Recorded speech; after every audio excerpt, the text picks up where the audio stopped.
of us are so busy praying for what we want God to do in our lives that we have missed out on the beauty of what happens when we pray that God would give someone else the deliverance that they can't even speak up for themselves. How much time do you spend praying for your hopes and dreams versus praying that someone will be delivered? I don't mean blessed. I don't mean getting a car. I don't mean getting a house. I mean getting depression out of their mind. I mean praying that anxiety would lift up off of them. I mean going to war with the devil that they have surrendered to. Some women have submitted to the enemy, and they need a woman who will drag them into the presence of God because they cannot do it on their own.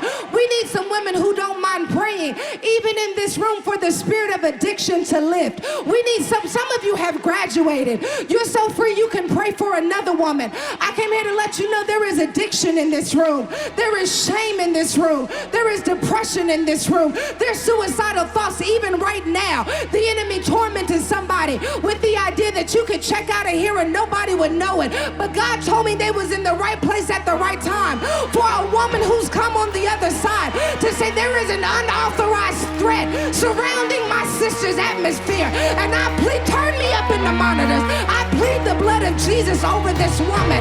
I decree and declare right now in the name of Jesus that every plan of the enemy must be thwarted in the name of Jesus. I decree and declare right now that her mind will be saved, that her children will be saved, that her finances will be restored.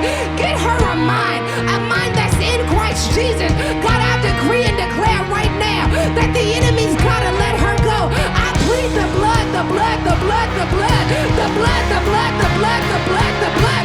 I still believe in the power of the blood. I still believe he does miracles, and I don't need a miracle for my house right now.